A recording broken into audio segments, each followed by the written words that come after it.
Okay, you can start. Okay, so this is a project to promote mental health awareness for youth in Tesano. So it's in the school system. So in the school system in Tesano. So realize that mental health issues as the days go by are continues to exacerbate around the community everywhere. But the project is focused on getting bridging the promoting mental health awareness and fostering a supporting culture amongst young people like age 12 to 18 in the school system. So this time, the school system in Tesano, young people like from JHS going, from class 6 going. So the project aims to first raise awareness, that's like educate the young people, the students in the schools on mental health and like its importance and challenges, and also encourage early intervention. Of course, if young people in these institutions or these students, as they are growing up, are able to recognize the early signs of mental health, mental distress, and seek help, it would help. And also to promote supportive networks. So um, in the school system, amongst their teachers and even their parents, when even yeah, we promote supportive networks and also to reduce stigma.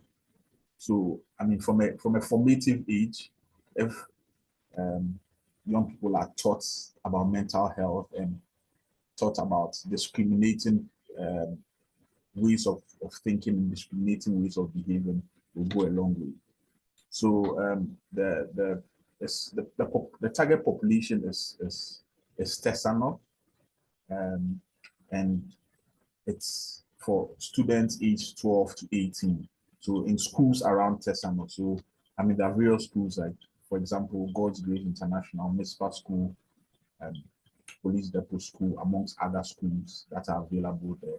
And so given these age groups and the kind of pressures that these young people are struggling with from the time they are in school or for their lives, pressures of adolescence, peer pressure, family expectations, and all that. And it makes them an ideal group for them to be able to learn about mental health. That's learn new behaviors, pick up new behaviors. Um, there's a saying, go train up a child in the way you should go. So when you train them in picking up new behaviors, to be with them, and they will carry these behaviors into adulthood. So why is this project important for the community? So the project is important to promote mental health knowledge amongst the youth. So growing up, I saw, excuse me to use the word, people who had mental instabilities or challenges, people who were roaming, the vagrants on the streets, but there was no correct understanding or knowledge about what these people were facing.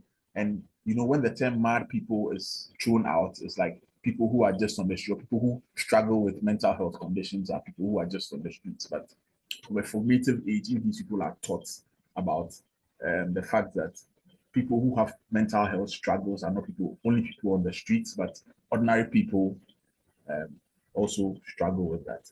And also, bullying from this stage onwards and going, bullying are challenges and things that are common and rife. So the project will seek to address bullying and other um, peer pressure issues that affect young people of their age gap, and also to reduce stigma, mental health stigma, and also empower young people to seek help. And the next one is also to enhance early recognition of mental health challenges. So when they are taught about mental health, they are taught about their the psychology of their whole makeup and how to identify and recognize early signs. It's going to go a long way. And so, what are the specific actions and steps to implement implement a project? So And the project would collaborate with schools. So, write letters to the schools, partner with them, tell them that this is the projects that we want to embark on. Then we tell them we want to come and conduct sessions with the students. If they will give us some assembly times or some special times to conduct these activities. And also we develop educational materials. So for their age brackets, we can come up with some brochures, some posters, some interactive stuff.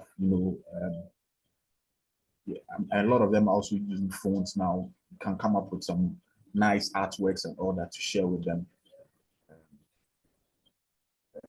So that would outline, give general education on mental health, how to recognize signs and how to seek help, how to speak to somebody, and all that. And these educational materials will also be, apart from for the students, will also be for the teachers and the parents as well. So we develop it tailored to the teachers, the students, and the parents. And we also, to implement the project, we also conduct events and workshops as it's appropriate and actually allow us on special locations and special times. We use real life experiences, lived experiences to teach them about mental health, and even invite sometimes professional psychologists, psychiatrists to do these teachings. Also, we engage the parents. The parents are also a very good, they are a good interface for these young people. They interact with them all the time. So we engage them and make them understand what it means to provide a supportive environment, because many of these young teenagers like to self-harm and all that. I teach them how to recognize certain signs in their wards and how to help deal with it, and also train the teachers and school staff. And also, one big thing the project can also like to do is to establish a peer-led support. So as many of the students and as many of the schools that will allow for the students to be able to be trained in peer, because sometimes the students might not want to talk to their parents. They would like to speak to their fellow, because they always speak to their fellow students about issues that they are dealing with. So training them so that they will know how the students can also channel these concerns from their peer students in a very, they are, I don't want to say professional, but in a good way, in a healthy way. And then also monitor the impacts that the projects would have by, often, as much as we go back to the schools, we would go back and offer and give some surveys on how effective the project has been, and also do a little bit social behavioral change analysis on the schools as we go there to see how they understand stigma and how it's influencing them. So the impact of the project will be to instill positive attitudes early, just as I mentioned earlier on. Train up a child in the way you should go. What you learn from the formative years, stays with you, and so would impact a very healthy view of mental health amongst the young children growing up. And also, as we involve the teachers and their parents as well, we also educate them too. So in the wider community, they learn how to deal with, they learn to understand stigma. So we can ask the schools to give us a session at their parent-teacher association meetings to just give a little, do some little advocacy on how to reduce stigma and build a healthy understanding of mental health. And also, the project will definitely create safe spaces for support. So yeah, so basically that's it. So I believe that if this project goes well in this community, Tesano will create sustained efforts that will be a model for other schools within other communities in Ghana and amplifying the impact. Thank you very much.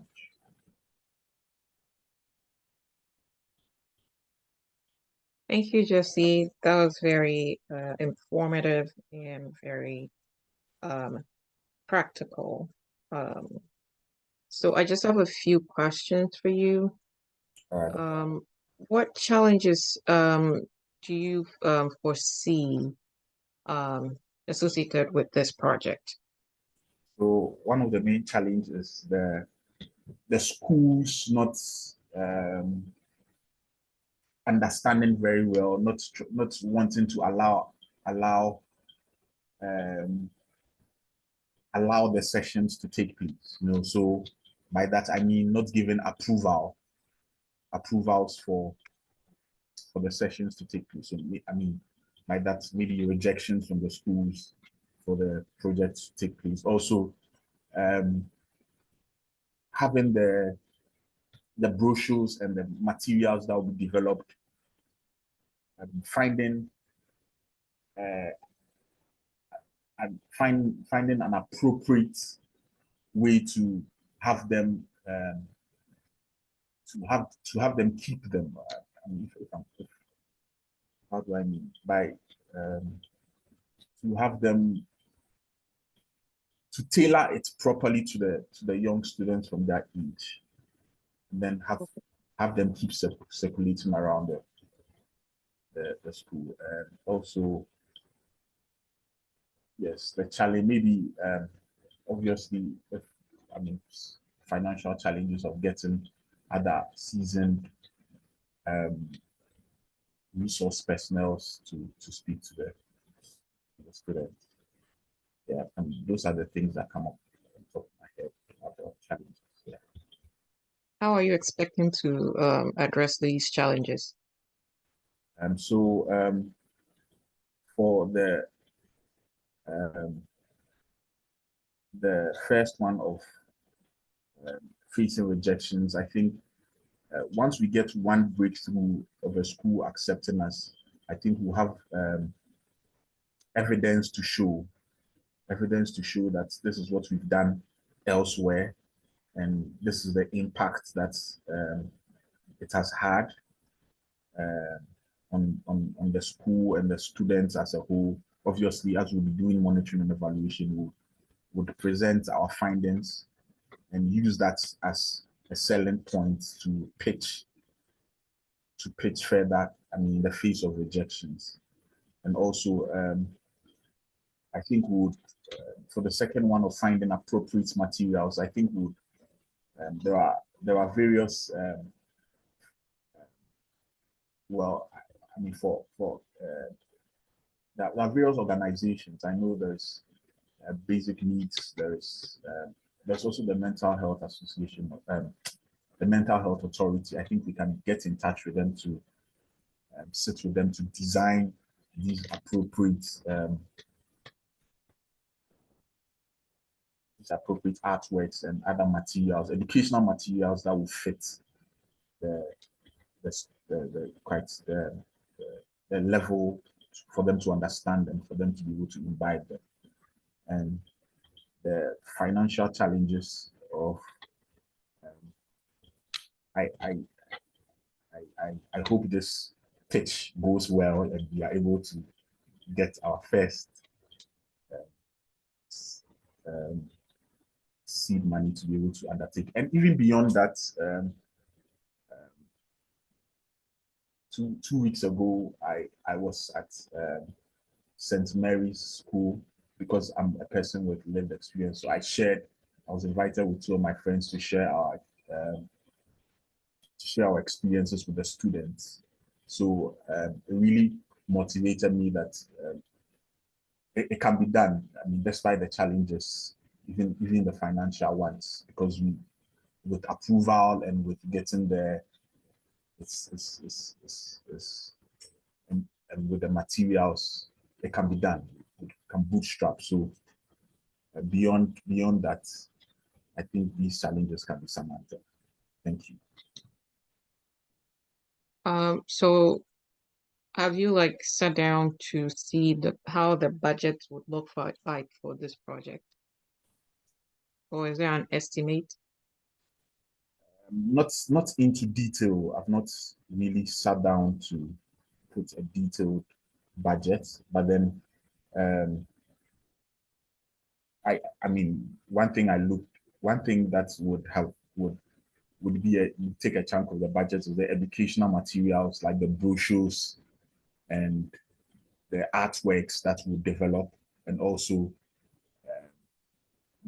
I mean, of course, we are speaking to young people, so getting to, I mean, a session should come with a little refreshments for the students, basically. So those are, and maybe transportation in and out with the team, and if there's a need for getting resource personnel, some honorarium for them as well. So I mean, I've not really sat down to put together a very detailed budget yet, but as I keep thinking about it, those are the budgets, the main budget points that have been coming to mind as I've been thinking about it. Okay.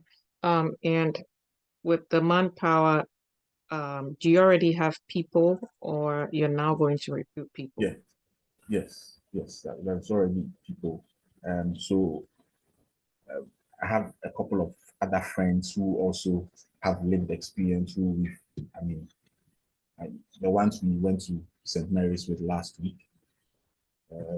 Yeah, so there's a personnel available to carry out your task. And how many people are those? We are 4 of us in total. Okay. Is this something you've been already doing, or you just started, or you're about to start with this initiative? Um, we've not done, no, we're about to start with this initiative. Okay. Okay. Well, thank you so much. I think one thing that I would add is probably you should start with one school, see how it goes, see the impact, and then you measure that, you make your corrections and see another school. I think if you do it that way, you're snowballing it might be better that way instead of starting in multiple schools and then we don't know how it goes. And then with 4 people manpower, probably starting with one school, and you can actually, ask the school if you can make it a club in the school, or you just do presentations for schools, let's say once a month, and then you're moving from different schools. So I think there are different ways to handle it. Either you have a club that they're meeting every week, or it's just going to be a presentation that you're offering to different schools. So I think there are different ways to this project, and it's a very good project to promote mental health awareness from a very young age. And I think that's how we can actually impact the future generations with letting them know about mental health as soon as possible. So we really appreciate you coming in, and as you can see, we have other presentations on the 1st and on the 8th. So I'll give you a 2-week mark that after the 8th, I think the Monday after the 8th, you should hear from us on the decision we have made to go forward with your project, or if we decided to go with other people. So by Monday the 11th, you should receive an email about the project. Okay, sure. Thank you very so much. much for coming. Thank you for the. Thanks. Maybe I Right. should show my face. I need to show my face. Sure. And I don't know, are you okay with us posting this on YouTube? Because we did add that in the email. Yeah, sure. Okay. Go ahead. Thank you. Let me stop sharing.